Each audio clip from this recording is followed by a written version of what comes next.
At my grandma's funeral, something happened that no mother should ever have to face. My daughter, Sophie, 8 years old, was standing beside me, holding a small bouquet of white lilies she had picked herself, and my brother Mark blocked the church door. He didn't just stand there. He planted himself in front of us like a wall of anger, and then he said the words that froze me in place: "She's not real family." But before we continue, please subscribe and turn on the notification bell for updates. I still hear them in my head, even now. Not real family. Those words cut through the quiet murmurs of the other relatives gathered outside. Guests whispered to one another, glances flickering from Sophie to me, from me to Mark. I could feel the weight of every eye in the room. And Sophie, my sweet little girl, looked up at me with confusion and fear. She didn't understand why the person she thought loved her most was suddenly calling her a stranger. I didn't argue. I didn't raise my voice. I just stepped aside. I wanted to protect Sophie from the humiliation that could have unfolded in front of everyone. But stepping aside felt like stepping into a storm, because I knew Mark wasn't going to let this go. The tension in the air was thick enough to touch. You could see it on the faces of our family. Some were stunned. Some were trying not to react. And some were quietly enjoying the drama, which only made the situation worse. Sophie's tiny hands tightened around her flowers. I could see the petals trembling with her grip. My heart ached. How do you explain to an 8-year-old that a family member could be so cruel? How do you explain that sometimes, even in the people who are supposed to love you, there is jealousy, bitterness, and a strange kind of cruelty? I didn't answer her question. I just held her hand, keeping her close, while Mark stood there, smug, as if he had already won some invisible battle. The morning had started like any other funeral. Grandma Evelyn's house had been filled with memories, smells of old wood and her favorite lavender soap. Sophie and I had gone over the plan: quiet words, flowers at the altar, paying respects. But as soon as we stepped into the churchyard, Mark had changed everything. There was no greeting, no acknowledgement of our presence, only that cold, final declaration: not real family. You might wonder, why would he do this? Why on the day we were mourning Grandma Evelyn, a woman who had loved both of her grandchildren equally, would Mark feel the need to humiliate us? The answer is complicated, woven into years of rivalry, jealousy, and resentment. Mark had always struggled with feeling less important, less loved. And perhaps, in his mind, blocking Sophie was a way to assert control.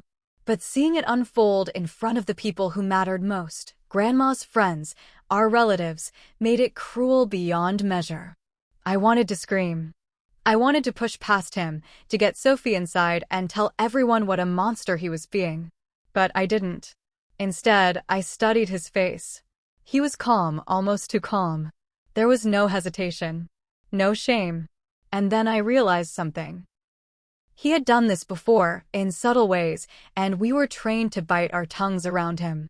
But this was public. This was bold. And it was personal.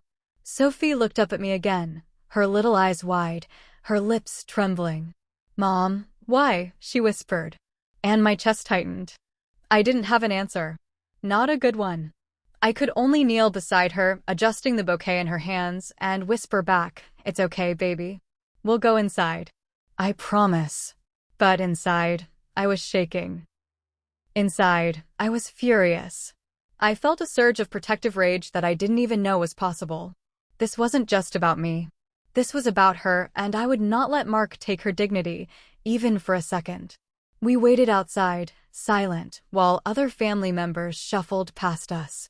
Some looked sympathetic, some awkward, and a few, I could tell, were silently judging me for not confronting him. But I knew what would happen if I did. Mark thrived on confrontation. He would escalate. He would turn the funeral into a battlefield. And I didn't want that. I wanted my daughter to remember her grandmother, not her uncle's cruelty. And then, 10 minutes later, something unexpected happened. Something I couldn't have predicted in a million years. The church doors opened, and a man in a suit walked in. He wasn't just any guest. He moved with purpose. He carried an envelope in his hands, thick, official, with a legal seal that glinted under the morning light.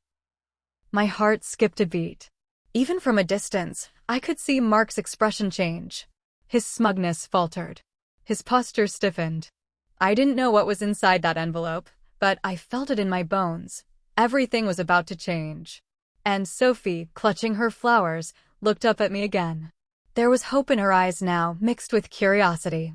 She didn't understand what was coming, but I did. And what came next would change everything, and no one saw it coming. He didn't just block the door. Mark planted himself there like he owned the entire church, arms crossed, eyes cold, lips curling into that smug half-smile he's perfected over the years. "She's not real family," he said again, loud enough for the few early arrivals to hear. I could feel Sophie stiffen beside me. Her small hand trembled in mine, clutching those white lilies as if they were a shield against the storm. I wanted to pick her up, whisk her inside, and disappear from this humiliation, but I froze. I had to think. I had to measure every move. Mark has always loved control. Even as children, he'd find ways to dominate family events, what games we played, who got the best slice of cake, even who Grandma paid attention to. But I had thought that as adults, some of that pettiness would fade. I was wrong.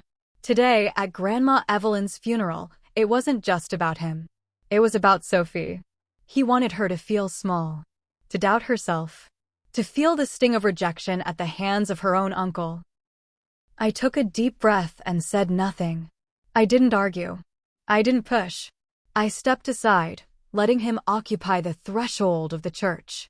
The whispers from the family grew louder, and I could feel eyes on me, some sympathetic, some critical, some clearly enjoying the drama. Sophie looked up at me with a mixture of fear and confusion. "Mom, why is he saying that?" Her voice was barely audible, a tremor of innocence that cut deeper than Mark's words ever could. I knelt beside her, adjusting her tiny hands around the bouquet. "It's okay, baby," I whispered. "We'll go inside." "I promise." My voice was steady, but inside, my blood was boiling. He had crossed a line, and everyone was watching. I could feel the weight of every judgmental gaze. But I also knew that if I confronted him now, I'd give him exactly what he wanted, a public battle, a moment to assert dominance. And this wasn't the moment for a battle. Not yet. Mark's smirk widened as he watched me kneel, almost mocking. He thought I was intimidated, thought I'd back down. But he didn't know what I had prepared for the past few years. I had learned to play careful, to anticipate his moves. I had spent nights worrying, planning, thinking about what I would do if he tried something like this. And now it was happening. Sophie's eyes darted from me to Mark and back again. She was too young to understand the family politics, the inheritance disputes, the grudges simmering under the surface. All she knew was that the man who should have been her uncle, her safe family member, was telling her she didn't belong. I swallowed hard, trying not to cry in front of her. Mothers are supposed to be strong, even when their hearts are breaking. I studied Mark carefully. He was perfectly still, like a predator. But there was something in his eyes that told me he was enjoying the fear he was causing. He wanted to see me hesitate, wanted to see Sophie shrink. And I couldn't give him that satisfaction.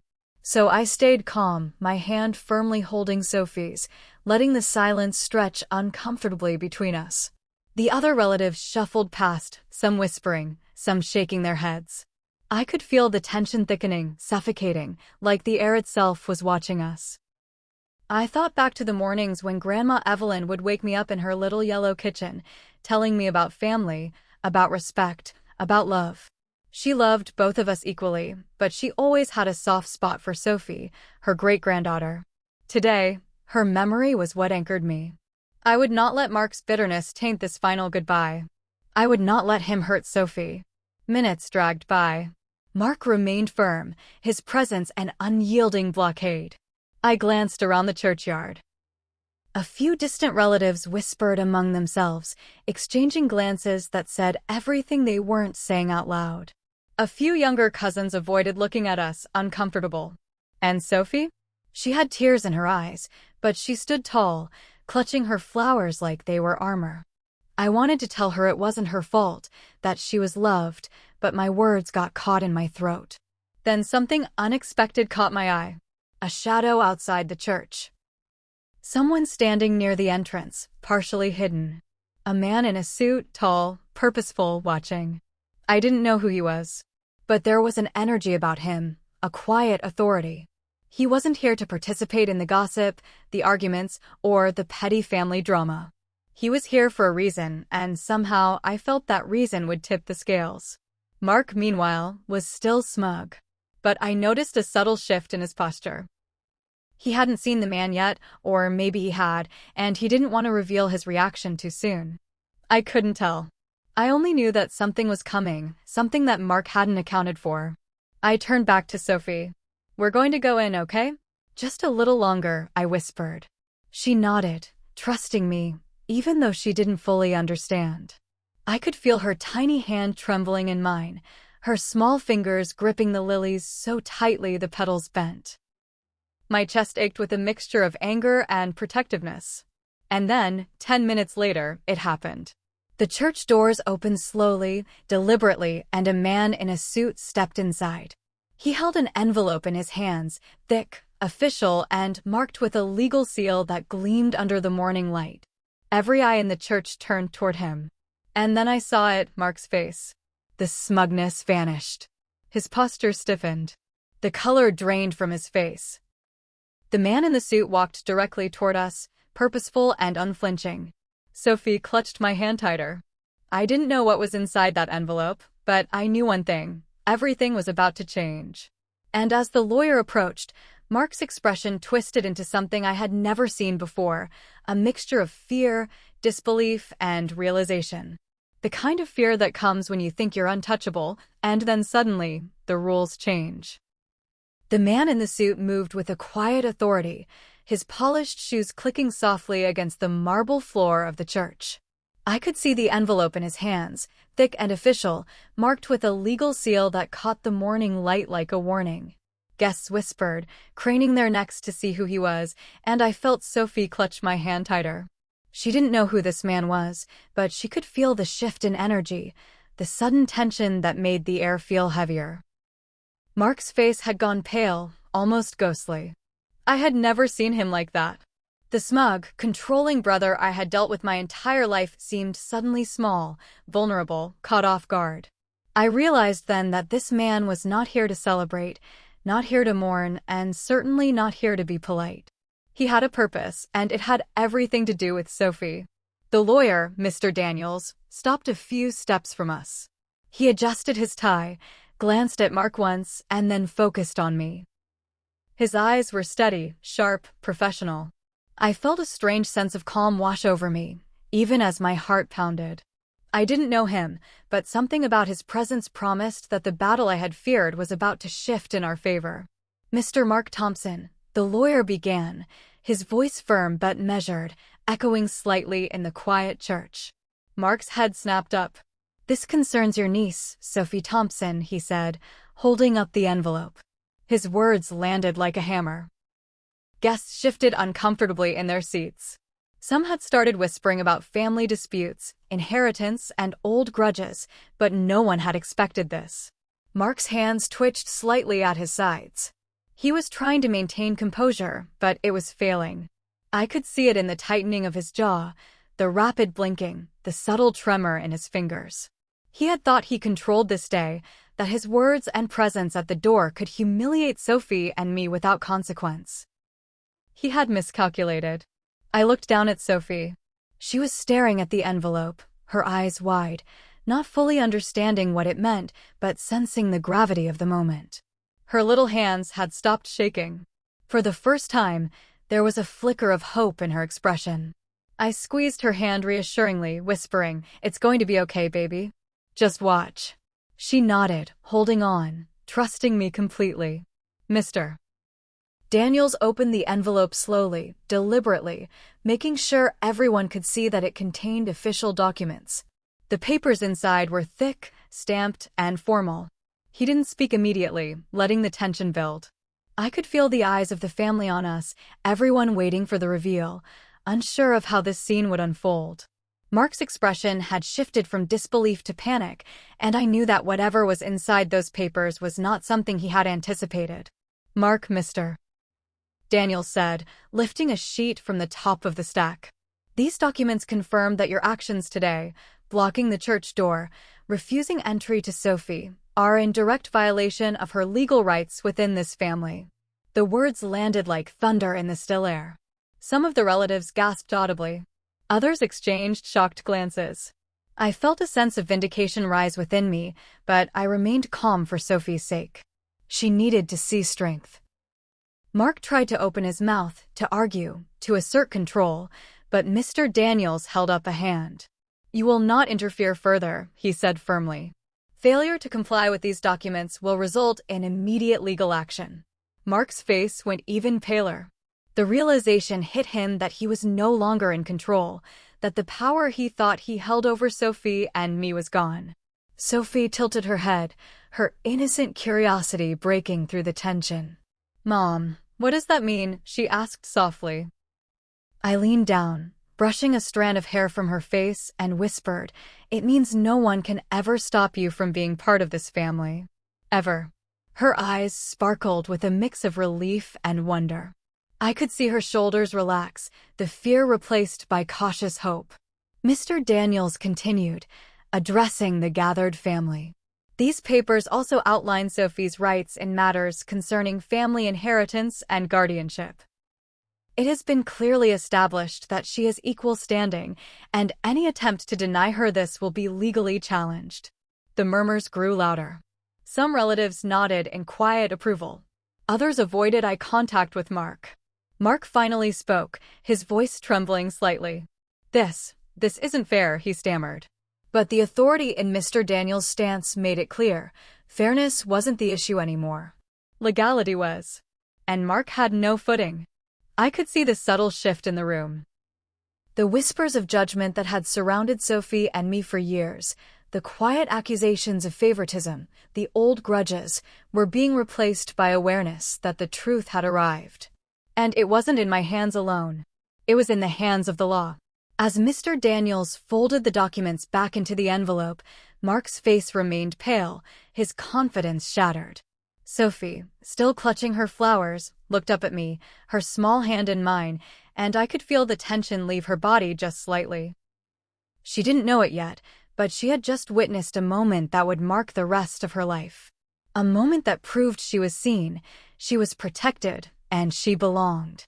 And yet, even as I felt relief, I knew the confrontation was not over. The next steps, Mark's reaction, the family's response, the fallout, would come quickly. The envelope had shifted the balance, but the drama wasn't done. Something was about to happen that would shock everyone present, and I could only brace myself for it. Because what came next would not only change Mark forever, it would change the way Sophie and I were seen by everyone in that room. And no one, not even me, was prepared for the magnitude of what was about to unfold. The envelope lay open on the table between us, thick with papers, each stamped and sealed, each word carrying more weight than anything Mark could have imagined. Mr. Daniels' expression was calm, but the authority in his voice left no room for argument. "Mark, what you see here confirms Sophie's full legal standing in this family. Her rights cannot be challenged, her place cannot be denied." Mark's face went from disbelief to sheer panic in seconds. His smug composure from earlier had crumbled entirely. He looked down at the documents, his fingers twitching, like he wanted to destroy them but couldn't. I could feel Sophie's small hand trembling in mine, but this time it was with anticipation, not fear. She had no idea what all the papers meant, but she could sense victory, a shift in power that finally put her on equal footing in a family that had tried to push her aside. The room was silent, everyone watching the unfolding scene. Relatives exchanged glances, some of them in shock, some silently nodding at me in support. I noticed Aunt Marjorie's lips pressing into a thin line. She had always defended Sophie in private, but rarely dared speak up. Now, with the law on our side, no one could ignore the truth. Mr. Daniels continued, "These documents outline Sophie's legal inheritance, her guardianship rights, and her standing in family matters. Any attempt to deny her access or challenge her rights will result in immediate legal consequences. This is non-negotiable. Mark swallowed hard. His eyes flicked around the room, seeking allies, but there were none. His friends had stayed home. Our relatives who had remained silent now looked at him with judgment. His power, the sense of control he had wielded for years, had evaporated in an instant. Sophie tilted her head up at me, whispering, "Mom, is it really true? Am I really allowed?" I smiled down at her, brushing a strand of hair from her forehead. "Yes, baby. You've always been family. No one can take that away from you." She squeezed my hand and looked at the flowers in her other hand. For a moment, the tension of the morning melted, replaced by quiet pride. She had witnessed something powerful, justice in action, in real time. Mark's lips trembled as he attempted to argue.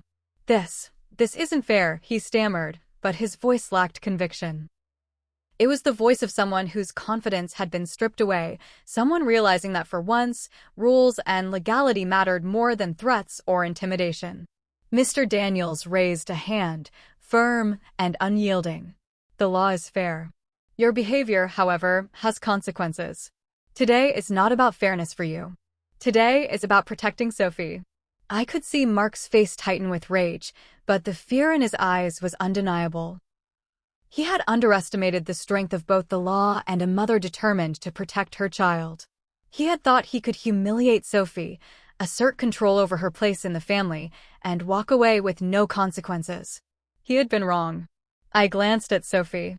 Her eyes were wide, sparkling with a mix of innocence and triumph. She didn't fully understand what had just happened, but she felt the shift. I had taught her resilience, to stand tall even when facing cruelty. Today, she had seen the power of truth and protection firsthand. I squeezed her hand, and she squeezed back, her small fingers tightening with confidence. The room remained silent as Mr. Daniels refolded the documents, placing them neatly back into the envelope. His gaze never wavered from Mark.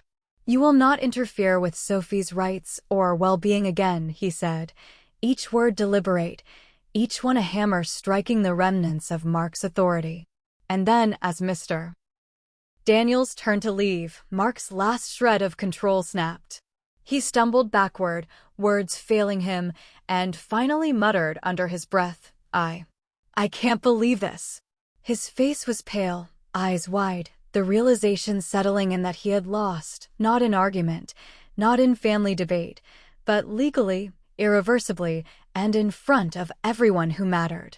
Sophie finally placed her white lilies on Grandma Evelyn's casket, standing tall beside me. For a brief moment, the world seemed right.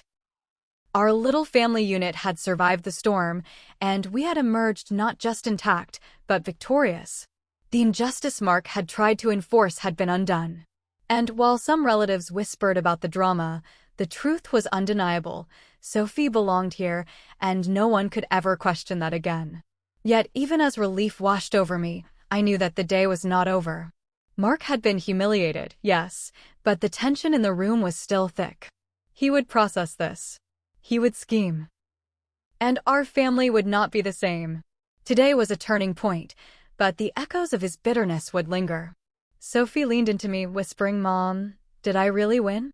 I smiled, tears welling in my eyes. "Yes, baby, you did. Today, you showed everyone that nothing can erase who you are, not even someone who tries to block the door of your life." And then, in the quiet aftermath, I realized something chilling. Mark's reaction had not just been about control or jealousy. It had been about fear, a fear that a long-buried secret, one tied to Sophie's rightful place in this family, would come to light. And the envelope? It had only revealed part of the story. There was more, hidden in the legal folds, secrets that would ripple through this family long after the flowers were placed and the guests had left. What happened next would not only seal Mark's fate, but expose truths no one in that room had expected.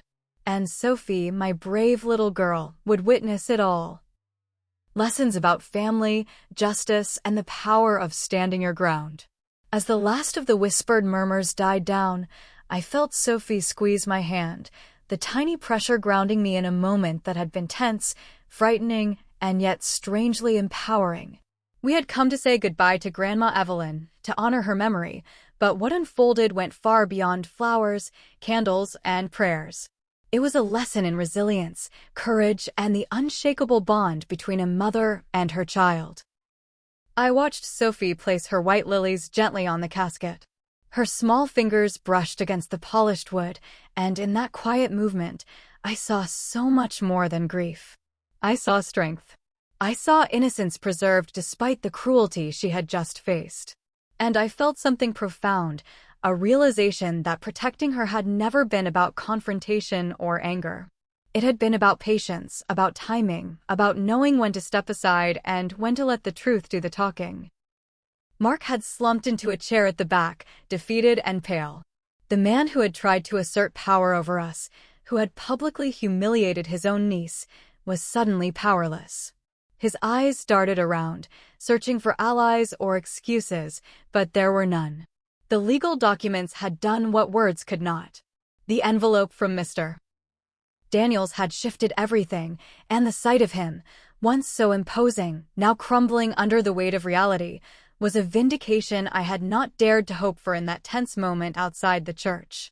Yet, even as I allowed myself a brief moment of relief, I felt a deeper, more reflective emotion rising. This was about more than Mark, more than the envelope, more than the legal rights and the inheritance. It was about standing firm for what is right, even when it feels impossible. It was about showing Sophie, in the most profound way, that she is worthy, seen, and loved, no matter who tries to tell her otherwise. And it was about remembering Grandma Evelyn, not just for the woman she was, but for the legacy she left in teaching us, in her quiet way, that family is not just blood, but care, protection, and integrity. I knelt down next to Sophie, brushing a tear from her cheek. "You did amazing today," I whispered. Her eyes widened, still processing the storm we had weathered. "Did I really win, Mom?" she asked softly. I nodded. "Yes, baby. You did. You were brave. You didn't back down, and you didn't let anyone make you feel less than what you are. Today, you showed everyone your strength." She smiled faintly, still holding the wilted petals of her lilies, a symbol now not just of loss, but of resilience and justice. I took a deep breath and let my mind wander over the day. The confrontation, the arrival of Mr. Daniels, the legal reveal that left Mark frozen with disbelief. Each moment had been a test, a challenge, a choice between fear and courage. And through it all, Sophie had been my anchor. She had taught me as much as I had taught her, that even when the world seems unfair, even when the people who should protect you try to harm you, there is power in patience, in strategy, and in standing together. The relatives who had been silent, watching, waiting. They now looked at us differently. Some offered quiet smiles or nods of acknowledgement, subtle gestures that conveyed understanding without words. Others avoided our eyes, perhaps realizing that the dynamics in this family had shifted permanently. Mark, once the orchestrator of tension and control, now understood that power is fleeting and that true strength lies in integrity, in courage, and in protecting the ones you love. Sophie leaned against me, her small body tired but resolute. I wrapped an arm around her shoulders, feeling the weight of the day, the fear, the tension, the confrontation finally ease. And in that moment, I allowed myself to reflect not just on what had happened today, but on the bigger picture, the way family can be both a source of pain and a source of love, how challenges can expose the weak, and how courage can emerge from the most unexpected places, even in an 8-year-old child holding flowers outside a church. And then I thought of Grandma Evelyn. I imagined her watching, proud of the way Sophie had faced the storm, proud of the way I had protected her, proud that her legacy would live on in strength, love, and fairness. It struck me that sometimes the lessons we need most are revealed not in quiet moments, but in chaos, in confrontation, in the heat of life demanding that we rise above fear. Today, we rose. Today, Sophie learned that she is invincible when she stands with truth and love. Today, I learned that courage is not loud or dramatic. It can be quiet, strategic, and protective. And today, the story of our family changed forever. I looked at the gathered relatives, the ones who had witnessed the morning's confrontation, and I realized that what had begun as a scene of fear and humiliation had transformed into a lesson, a moment of clarity that would linger long after the funeral ended. Mark may have lost control, but we had gained something far greater. Justice, dignity, and a memory of standing together against cruelty. And as Sophie placed her final lily on the casket, I whispered a promise I knew I would keep forever. No one will ever block your path, baby. Not today. Not ever. She looked up at me, her eyes shining with a mixture of understanding and relief. I held her hand tight, knowing that our bond, forged through moments like this, would carry us through any challenge. Because in the end, it's not the flowers, the funeral, or the documents that matter. It's the strength we show, the love we protect, and the lessons we pass down. And this day, this storm, this confrontation, it had taught us all something unforgettable.